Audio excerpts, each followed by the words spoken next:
Ahoy hoy! Welcome back to my channel.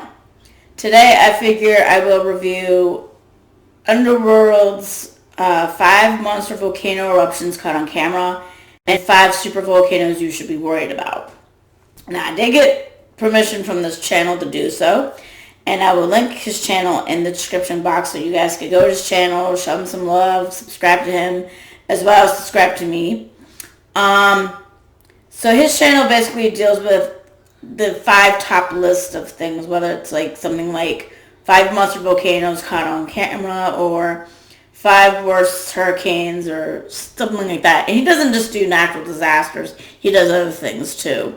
But I'm going to review the natural disaster side of his videos because I study natural disasters for the fun of it. Been doing that since I was 14. It's an interest of mine. It used to be a passion of mine until I got paranoid that people would think that I only do it because of the casualties and fatalities, which isn't the case. I just do it so I can learn about them and help others survive them, as well as survive them myself.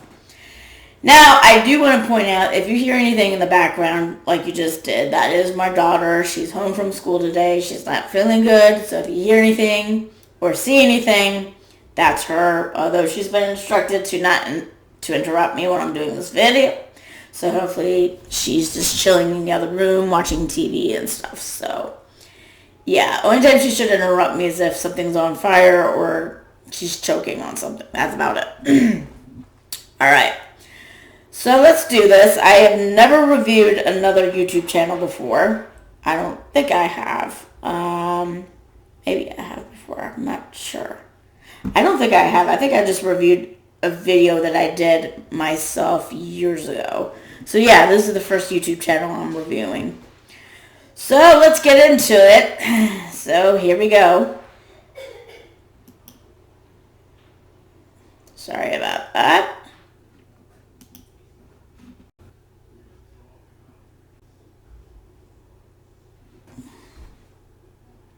Volcanoes are one of Earth's most destructive forces. Giving us a glimpse into the inner workings of our planet, these explosive mountains can spew out massive amounts of rock, superheated ash, and lava. History is littered with stories of deadly volcanic eruptions, from the eruption of Mount Vesuvius to Krakatoa. Today, volcanoes still pose a threat to some countries and the lives of those living near them. But when volcanoes erupt in modern times, we don't simply pass stories down to other generations. We have cameras with which we can capture the moment, allowing others to see the events unfold as if they were actually there. Even though the chances of having a camera pointed at the perfect place at the perfect time are slim, it has happened, and some truly amazing footage has been recorded. From Mount Sinabung to the Tall Volcano, here are 5 massive volcanic eruptions that were caught on camera.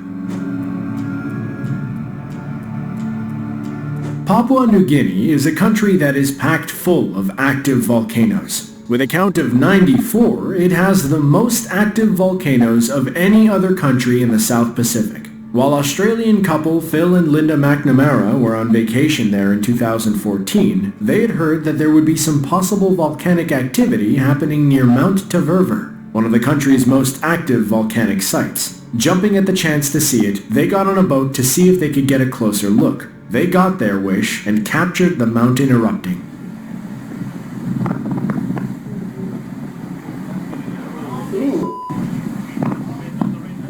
Hey, look at that shockwave. Watch out for the shock, it's coming.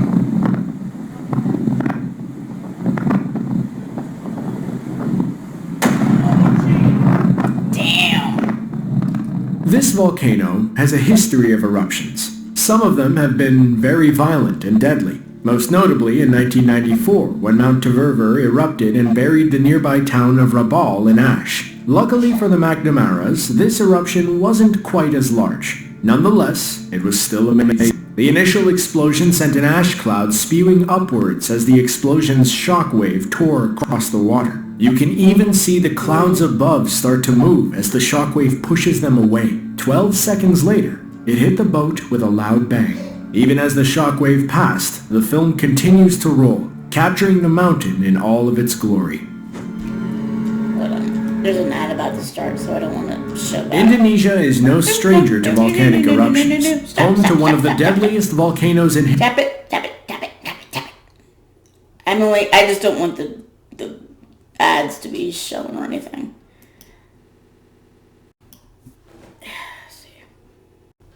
You may continue with the ad. I'm not going to show it. And there's 2 ads. Ooh, I can skip it. Okay.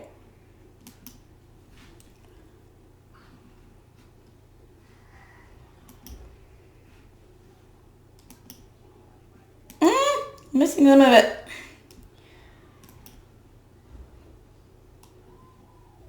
Okay. This country is a tectonic and seismic hotspot in the Pacific.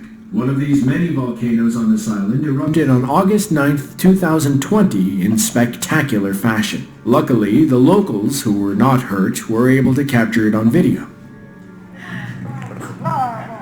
That's a massive cloud. Di atas kepala aku kan? Serius, di atas kepala aku. Bukan main-main ya.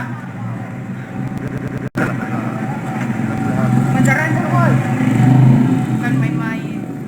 Mount Sinabung is located on the island of Sumatra. The footage taken from one of the nearby villages shows what is actually the second eruption of the volcano. This mountain's volcanic activity actually started the day before with a smaller eruption. Knowing that Sinabung is still volatile, the government ordered all residents to stay at least 3 kilometers away from the mountain. Just before the footage started, the mountain erupted violently, with some residents describing the sounds as a loud clap of thunder that lasted for over 30 seconds. Then, the video shows a huge cloud of volcanic ash spewed 3 miles into the air, That would be terrifying. turning the sky dark.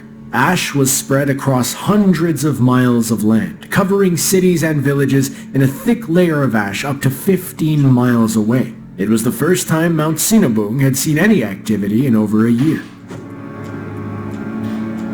I like the transition music. Surrounding the Pacific Ocean is a long chain of volcanoes known as the Ring of Fire. On the other side of this ring, in South America, lies the country of Chile. It has its fair share of active volcanoes as well. Luckily for this country, the mountainous regions where these volcanoes exist are usually sparsely populated. On April 23, 2015, an unknown tourist who was staying in the nearby town of Puerto Varas captured the eruption of Calbuco volcano. Although the camera only started rolling after the initial blast, there is still plenty to be seen. The ash cloud is visible miles into the air with no signs of dispersing. As you hear the low rumble of the eruption, the camera zooms in towards the caldera, providing an incredible view of the event. Nice. Terrifying, but nice.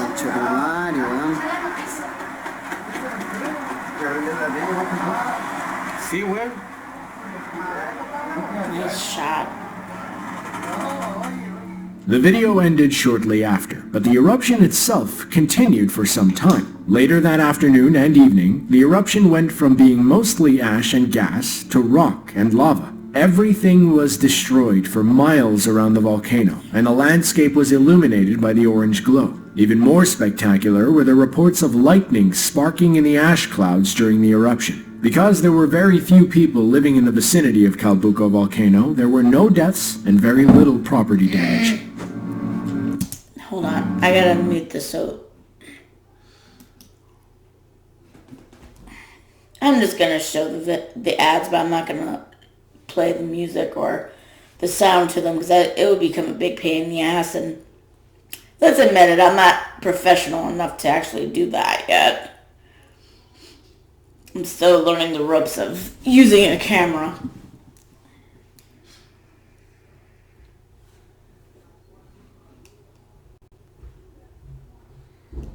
Okay.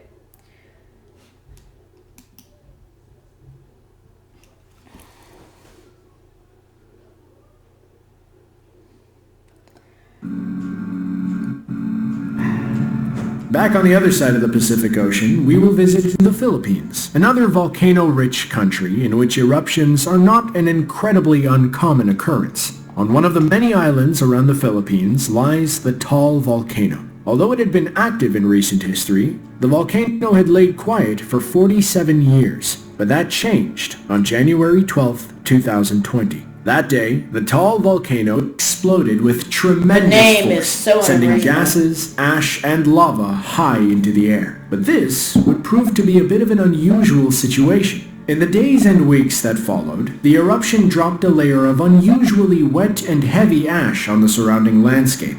This killed nearly every bit of vegetation that it touched. After 2 months, the once green island looked more like the landscape of a rocky desert or the moon. Volcanic ash isn't made from the same soft and fluffy material that forms when wood, leaves, or paper burns. Rather, this ash is made up of small, jagged pieces of rock and glass that are incredibly hard, abrasive, and do not dissolve in water. So, when it lands, the effects...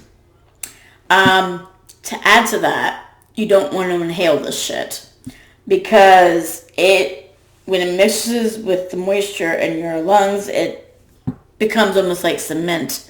And you're breathing almost in cement or drowning in cement. This is how a lot of people can be killed by volcanic eruptions, other than pyroclastic clouds, other than being burned alive by a lava, being smacked by a lava bomb. You know, ash is nothing to play with. So, moving on. Is there another commercial? Or is this damn thing's lagging again?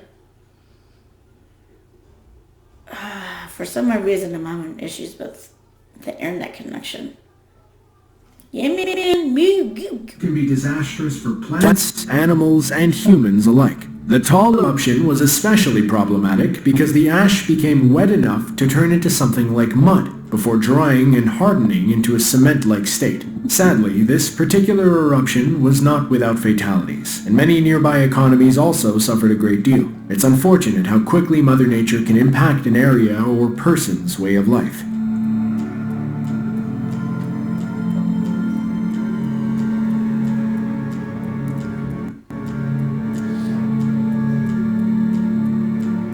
And it looks like a heavier version of steam. Central American countries and their landscapes have been shaped by volcanoes. Countries like Costa Rica, El Salvador, and Guatemala have all seen eruptions in the last few decades that have taken a toll on the people and economies. In this video, we see a group of hikers walking along what is thought to be the Volcan Fuego, an active volcano near Los Pajales, Guatemala. As seen in the film, the mountain blows a very small amount of ash seemingly away from where they are hiking. They had no doubt that they had captured a once-in-a-lifetime shot, so they started celebrating and enjoying the moment.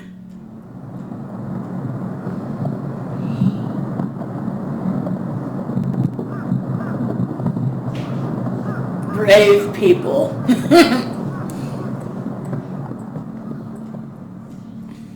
Lucky for them, the explosion wasn't bigger. In the video, it seems that the eruption was only a couple of 100 yards away from where they were hiking. Maybe it was unknown to... Earlier that year, that mountain exploded in an eruption that was Guatemala's worst volcanic disaster in more than a century. The eruption lasted for 16 hours, burying nearby villages in ash. In total, 62 people lost their lives and thousands more were displaced. So, although these hikers were able to escape unharmed, they were incredibly fortunate that things did not get worse as it had been a few months prior. The volcanoes in the Central American region are incredibly volatile and do not yield for anything. From the amazing to the morbid, the videos of these volcanoes will definitely leave a mark. They've been shaping our planet for longer than we've been around, and will continue to do so long after we're gone. In the meantime, everyone has a camera on them. So, if you do end up venturing close to a volcano,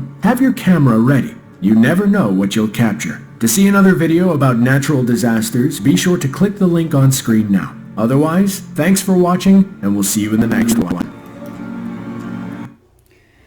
Okay, so that's the first video. And actually, my aunt was in She actually photographed a volcanic eruption too. Let me see if I can find that. Let's see here. Yeah, it was a small eruption, and as he says that these hikers in the last video, in the number one spot, they were lucky that the eruption wasn't bigger, because let me tell you something right now, if that was a bigger eruption, they probably would have been killed. But to me, I'm kind of not surprised that the second eruption was smaller. Now, usually you would think, like, if a volcano was erupted, the eruptions would get stronger and stronger as they go along, kind of like what you saw with Mount St. Helens. But if a volcano already had a massive eruption, usually any eruption afterwards is pretty small, unless it's been centuries to 1,000 years since it last erupted. Because it depends how much gas is in the eruption. That actually determines how explosive it's going to be. With smaller eruptions, even if they're spewing ash in the atmosphere, there's usually less gas in the magma chamber. And because the more gas you have in a magma chamber, the more explosive it's going to be. So let's do Mount St. Helens as an example. In 1980, it had a very explosive eruption, and then it erupted again in the early 2000s, and the eruption was much smaller, only because it had gotten rid of a lot of gas back in 1980. So it only been a couple decades since it last erupted. If it had been over 100 years and there was a lot of gas accumulating, then it would erupt, more violently and stuff. Because the more viscous a lava is, the more explosive the eruption will be, because there's more gas trapped in the magma. Whereas if it's runny and smooth, like you see with Kilauea and Hawaii, there's usually less gas in the magma chamber, so it can flow out and be runny and escape less violently and stuff. So let me go look at I should have probably now. I'll do that some other time. Maybe when I do another volcano video and stuff. So let me go back to his channel and get up the other video, which is 5 super volcanoes that you should be worried about. And I figured today will be Volcano Day for us. So what did you guys think about the last video that I just reviewed? Did you guys were fascinated by it? Did you not like it? Did you like it? And all this other stuff. I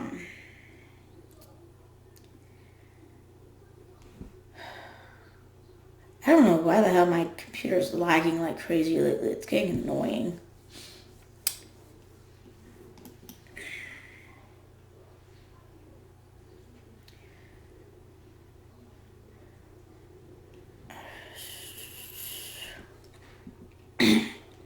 And this will be the last video I review today. And of course, if you guys have any other videos you want me to review, especially if that's on his channel, on Underworld's channel, let me know. Because he does more than just natural disasters.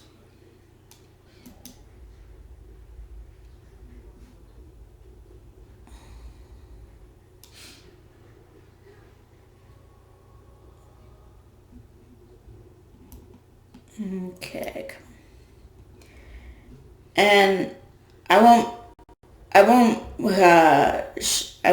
use the sound from the ads. They will show, but they're not going to be heard.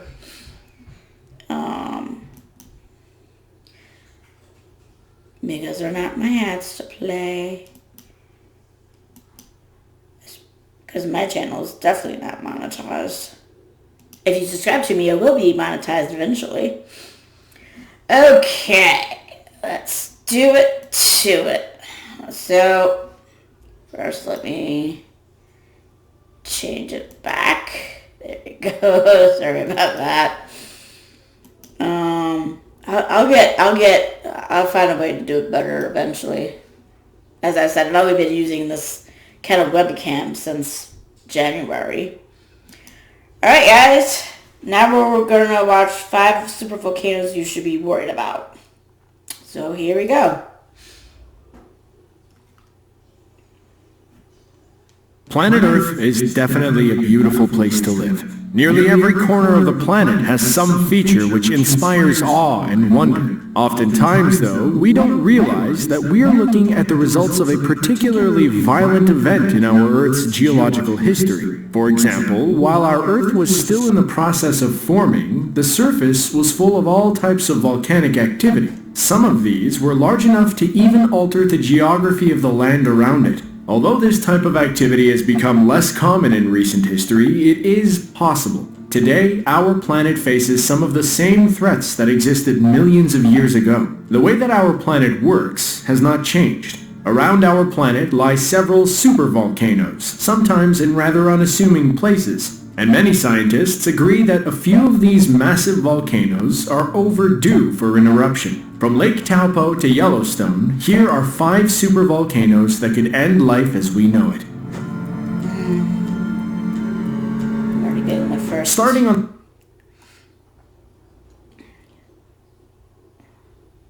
Just muting because there's a commercial about milk.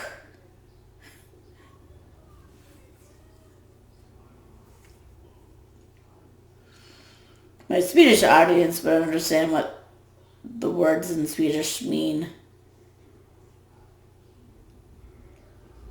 Yep, that's it.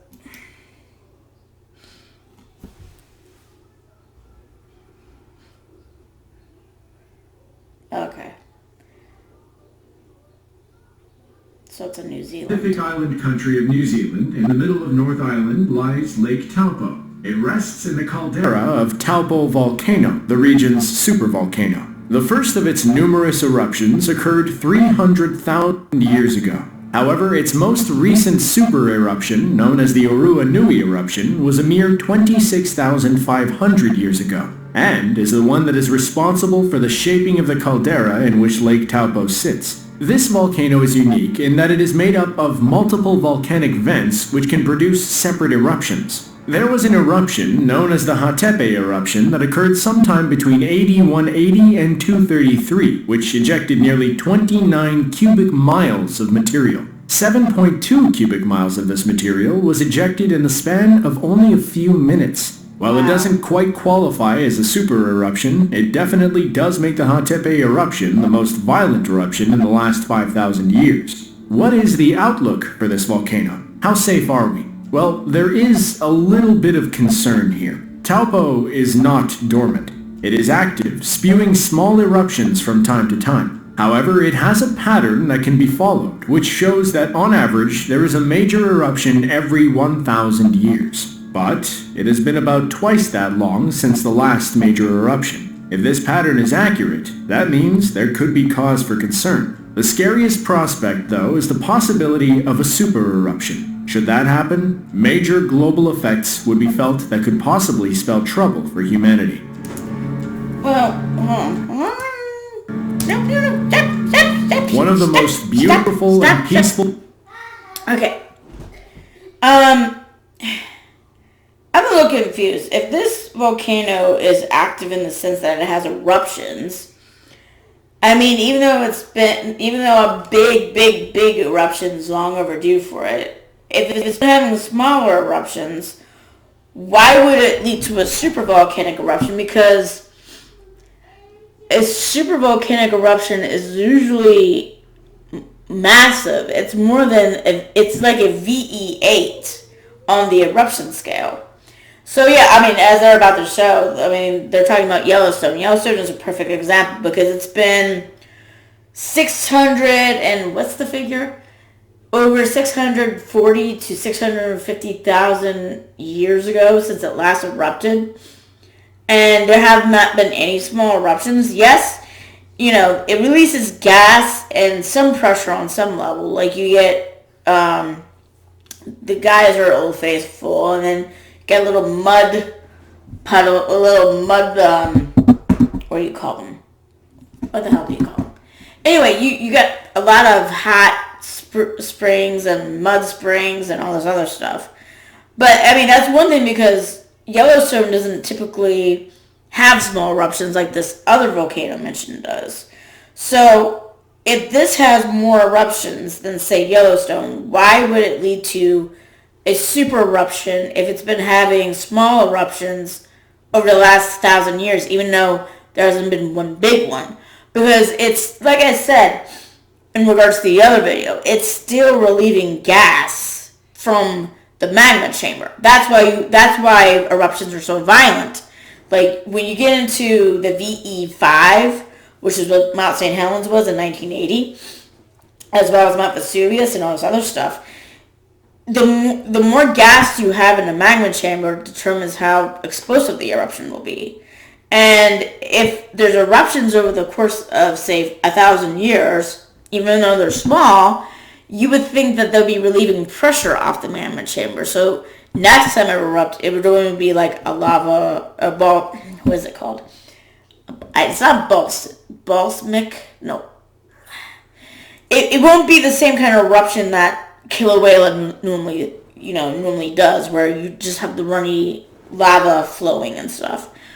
I mean, it would still erupt, but it wouldn't erupt violently, like, say, if Yellowstone would erupt again, or, say, if Tambora would wake up, or, whatnot, because there's always a constant drain of all that gas that does lead to eruptions that are violent. But, okay, I thought I would mention that, because, I mean, from the perspective of someone that has been studying natural disasters since I was 14, and one of those disasters being volcanoes, the more a volcano erupts, and even if it's small eruptions, the more it's leaving the gas from the magma chamber and stuff. So that's why I raised my eyebrow a little bit, because, yes, if the volcano didn't erupt at all in 1,000 years, of course there's going to be a big-ass eruption that would be similar to a super eruption.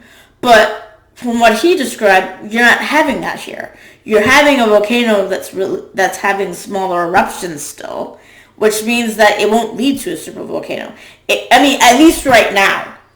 Now, I would say that if it does erupt, it would probably be a VI7, VEI6, but not a super eruption level, in my opinion at least. But then again, I could be wrong. But we'll see. We'll see what happens when it does hit. Alright, moving on to Yellowstone. Places in America is Yellowstone National Park. It is home to a vast array of wildlife and is packed with absolutely stunning landscapes. One of the biggest things that Yellowstone is known for are the geysers that exist. The most famous of these is Old Faithful, which routinely shoots towers of boiling and sometimes acidic water into the air. There are many other geysers and hot springs. However, it does leave people wondering, what causes scalding hot water to burst out of the ground like that? In actuality, the beautiful Yellowstone National Park sits in the caldera of a massive supervolcano that last erupted nearly 630,000 years ago. Will it ever erupt again? Well, it is considered a dormant volcano, which means it is only asleep. The park sits atop two magma chambers, huge voids under the surface that are filling with magma. Last time I did much study with Yellowstone, there was only one magma chamber in there, so it having two magma chambers is new to me.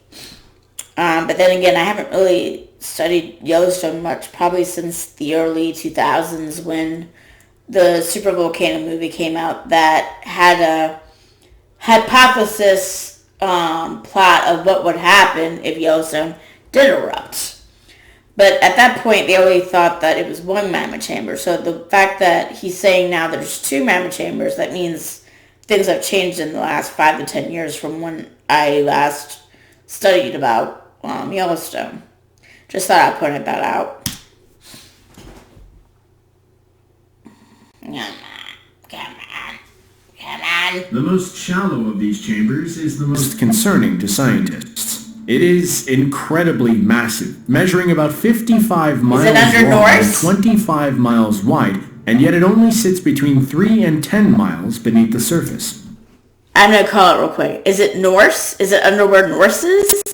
If it did explode, how soon would it happen? It's difficult for scientists to say. They've been measuring the ground above the magma chamber for years, trying to detect movement. On average, the ground has been rising about 0.6 inches per year, indicating that the magma chamber is filling, putting pressure on the surface. However, between 2004 and 2008, the upward movement of the ground averaged about 3 inches per year. But if it were to explode, the size, violence, and heat generated would make most nuclear explosions seem minuscule. Nearly 80% of the continental United States would be covered by debris, and the ash cloud that reaches into the atmosphere could block out the sun for years, resulting in terrible winters, which most, if not all, of humanity would not survive.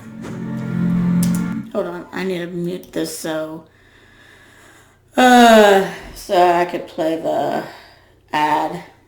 I don't want to play the sound of the ads.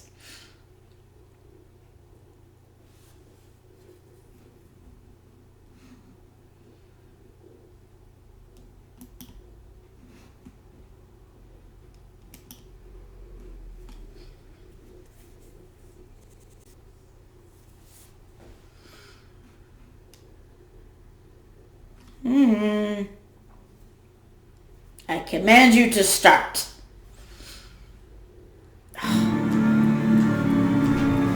The country of Indonesia is a chain of islands that is part of the volcanic ring of fire that surrounds the Pacific Ocean and includes mountains and volcanoes in numerous countries. One of the islands in Indonesia, Sumatra, is the home of Lake Toba. The lake sits in the collapsed caldera of a supervolcano that last erupted 75,000 years ago. At the same time, it was the site of the largest explosive eruption in Earth's history. The lake is 62 miles long, 19 miles wide, and 1,657 feet deep. This not only gives you the scale of the lake itself, it shows you how massive the volcano actually is. When it last erupted, over 2,800 cubic kilometers of magma were ejected. 800 cubic kilometers were deposited as ashfall. As a result, all of Southeast Asia was covered in 6 inches of ash, with some areas seeing up to 30 feet of coverage. The eruption was so large that it is believed to have caused a genetic bottleneck in human evolution, nearly leading to our extinction. Our population was reduced to between 3,000 and 10,000. Although this eruption happened many centuries ago, scientists predict that this volcano will explode again, with possibly the same, if not more disastrous effects. Evidence has been put forth showing that the magma chamber under Lake Toba has started filling again. Seismic activity in the area has also greatly increased, even producing the earthquake that caused the 2004 Indian Ocean tsunami that killed over 230,000 people. Now that the population of the Earth is much higher, the damage from the same explosion would be much more catastrophic and result in the death of billions. However, some scientists believe that the next eruption could be even bigger than the last and bring about the coldest and longest ice age in history. Damn. Certain areas... I have heard about that before, where Lake Toba's eruption was responsible for a human population bottleneck, or a genetic human population bottleneck, where it did greatly reduce our numbers and stuff, and that it almost led to our extinction. Now, I did hear a theory that this eruption might have been responsible. Now, before I get into that, before what I was about to say, it is believed that this eruption is what actually caused the Neanderthals to die out. Now, there are some people who disagree with that theory because they believe that Neanderthals mated with Homo sapiens and they just integrated with our species. So they didn't exactly become extinct, they just integrated, most likely for survival. Now, the reason why some say that this the reason why some believe that this eruption led to the Neanderthals dying out, if you ignore the other theory about them integrating with Homo sapiens, is because Neanderthals were not like Homo sapiens in the sense that Homo sapiens tend to try to adapt to their surroundings. I mean, if something changes, humans will find ways to coexist with that. Where the Neanderthals didn't do that. In other words, if it began snowing, they would just start migrating. They didn't try to find ways to be warm or to figure out how to survive the environment when it was cold. They just migrated to a warmer thing. Well, when you have a volcanic eruption as big as Lake Toba and everywhere is basically screwed, it's kind of hard to adapt if you have the mindset of a Neanderthal. Whereas, and I think if you think about it, you could merge the two theories that, yes, well, the Neanderthals seem to become extinct after this eruption because they do believe this eruption is what triggered the Neanderthals into extinction. One can think of it as, yes, this is basically what led to the end of their species, but it's more like they started integrating with Homo sapiens as a way to survive more. So that's just two theories, and I just thought I would point that out as well.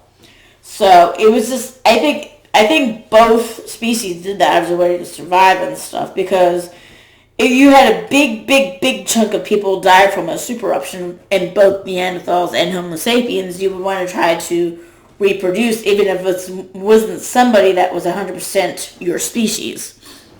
So yeah, I thought I'd just mention that.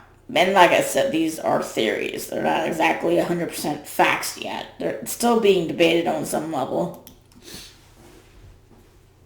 Moving on. The Andes Mountains have been hotspots for volcanic activity throughout history, such as the case of Cerro Guacha, a caldera located in southwestern Bolivia. It is considered to be part of the Central Volcanic Zone, which is one of 3 volcanic zones in the Andes. The caldera of this massive volcano measures 37 miles long by 25 miles wide and stands 17... I want to make a guess before he continues. Is this the super eruption that had a big effect on the Roman Empire and all the areas in Europe at that time? Interesting to know if that's the case. 1,200 feet above sea level. When Guacha was active, its eruptions were incredibly violent. Nearly 4.2 million years ago, Cerro Guacha erupted with incredible force, producing pyroclastic flows that ejected over 17 cubic miles of rock and ash. Then again, nearly a million years after, another eruption occurred which ejected over 35 cubic miles of material. Such eruptions, along with the ash cloud, were thought to have killed nearly every living thing within hundreds of miles. There has been no major activity in recent history. Also, the knowledge of this caldera's history is relatively unknown, as it wasn't even discovered until it was identified by satellite imagery in 1978. Few to no humans have been in the area due to the unforgiving terrain. However, scientists have been able to conduct some tests, reading geological results from surrounding areas and calculating what happened in the past along with what could happen in the future. But if the past is any indicator, the future could look quite bleak for this part of the world. Okay, so I was wrong, but there was a volcano that did a lot of damage back around the time of the Roman Empire, and I think it was towards the end of the Roman Empire, where, and they said that volcano was in South America, so that's why I thought it was this one that was responsible for it, but alas, I was wrong. Oh well. So, come on, go. Shabab. Yeah, go. We're almost done. Here's one. Come on, start. I command you to start. La Garita caldera may not be one of the most well-known supervolcanoes in the world. However, it is one of great significance. Just outside the town of Creede in southwestern Colorado is the San Juan Mountains. It is here where you can find the La Garita caldera. The eruption that created the La Garita caldera ranks as one of the largest known volcanic eruptions in history. But it was not a recent eruption. It occurred around 27 million years ago. The size of this caldera is a monstrous 22 miles wide and 62 miles long. The explosion destroyed nearly every bit of the land that is present-day Colorado. The Fish Canyon Tuff is the ash flow that resulted from the eruption. It covered an area that was at least 11,000 square miles and an average of 330 feet thick. Some areas were buried in up to 500 feet of ash. In terms of power, the La Garita volcanic eruption was nearly 5,000 times greater than the eruption of Mount St. Helens. It was one of the most devastating eruptions ever known to have occurred. Today, the La Garita caldera is considered to be extinct. But does that mean that we're out of the woods? It's hard to say. Scientists don't seem too concerned. However, with this supervolcano being so close to the Yellowstone supervolcano, it's worth keeping an eye on. Supervolcanoes are the hidden threats of today. The scariest thought of all is that no matter what we know about them, there's nothing that can be done to prevent their eruptions. The only thing we can do is prepare ourselves, doing everything we can to preserve life. If you enjoyed this video, then you'll definitely want to click the link on screen now to check out the 5 largest volcano eruptions in recorded history. With that, thanks for watching, and we'll see you next time. Yeah. So, let me just go to here. Yeah, I mean, because usually super volcanoes are usually fed by a hot spot. Not always, but most of the time they are fed by a hot spot. And also, they're not always explosive. I learned that the hard way. Not personally, I've never been in a super eruption, obviously. But, I mean, I used to watch How the Earth Was Made a lot. And for some odd reason, I can't find any episodes to watch these days. But they talked about Earth's deadliest eruption. So this is one super eruption we don't have to worry about because the hotspot under it is now either extinct or it moved on to a different place. Now, this hotspot was beneath Siberia once upon a time. 250 million years ago, Siberia was originally a swampland. And then a little hot spot developed beneath it, and it erupted for quite a long time. Now, on How the Earth Was Made, they say it was 1 million years, which is just staggering. It's very staggering how long that eruption lasted. And most people will probably think, I did not know an eruption would last that long, and I basically felt the same way too. But there was a difference. Now, if you don't know, swamps, of course, have usually have water and they have a lot of plant life. What I didn't know before watching that video was coal is developed usually around swamplands. And it's because coal is fossilized plants. And, you know, they get buried and buried and buried over... So it forms layers, basically.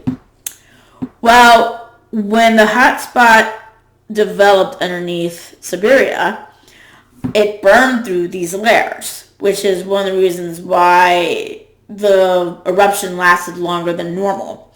Normally, a volcano does not go through a freaking layer of coal. And it's not a good idea when it happens anyway. Because 250 million years ago, this eruption was a lava eruption, or basically the same kind of eruptions you would see out of Kilauea. It just produced lava after lava after lava. And where the Siberian traps are is a result of those lava flows, and it is extensive.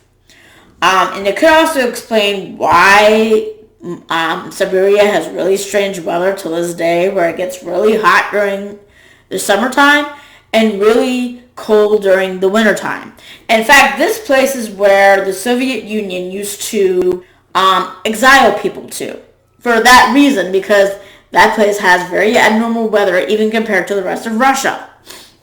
And you're probably thinking to yourself, what exactly did this eruption do, other than be at least a million years long? And at least that's what I heard on how the Earth was made. Well, here's the thing. When coal is on fire, it stays on fire for quite a long time. Case in point, you have a town in Pennsylvania called Centralia. And back in the 60s, there was a coal fire that began underground. It was a coal mine, and the fire started underneath there. And no one knows exactly why it happened. They don't know if it was fire from the landfill that eventually spread underneath to the coal or something. It's something along those lines.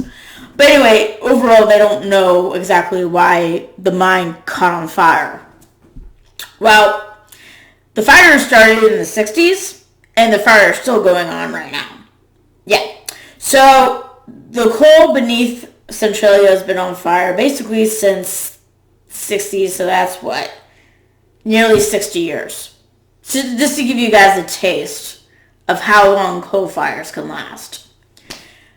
Add a hot spot to that, and you're going to get a lot of production of methane gas and carbon dioxide.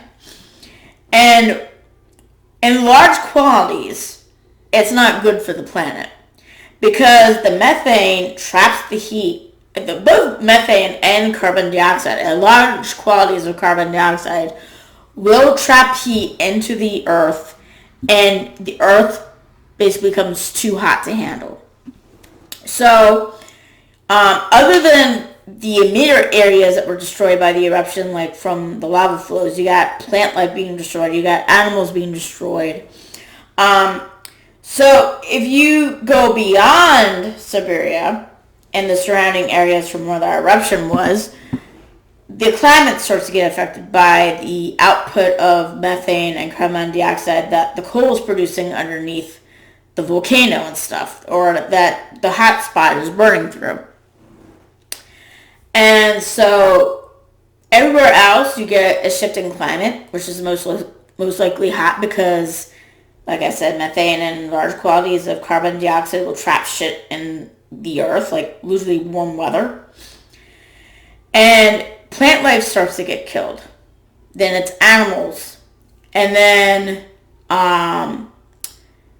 the oceans become stagnant, and purple bacteria develops, because purple bacteria does not thrive when there's oxygen in the ocean or water. It thrives when there's no oxygen in it. So basically, most of the land and sea creatures were dying.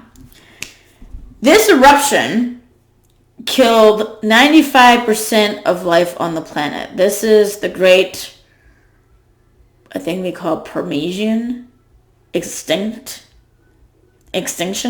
That's what it was called. And the big culprit behind this extinction was this eruption. And it would have been considered a super eruption. Or I would call it a super duper eruption. Like, I wouldn't even call it a VEI 8. It's more like a VEI 10 or 12. Because usually super eruptions last anywhere between months to years. And this shit lasted for a million years. So if it lasted that long, or even just a century or 1,000 years, yeah, it's going to do a lot of damage. So this eruption was thought to destroy about 95% of life on Earth. The reason why mammals still exist is because our ancestor was a creature that dwelled in the burrows in South Africa. Because once upon a time, South Africa was more luscious. It had more water and more jungle and all this other stuff. Then that eruption happened and destroyed the environment completely. But this little creature that was in South Africa lived underground and was able to survive the eruption and its aftermath. And that's why, ladies and gentlemen, mammals are still on the planet. So, yes. Because this even happened before the dinosaurs existed. So that's how long ago it was. So we should be very happy that hotspot that was underneath Siberia is either extinct now or moved on. Now, if it did move on, scientists are having trouble figuring out where exactly it went. Because, like, it was there and then it just went away. Now, it is possible, like I said, that it became extinct. Like, the hotspot was like, okay, I'm done. I've been around for 1,000,000 years, or however the time span was where the thing erupted, it just went away.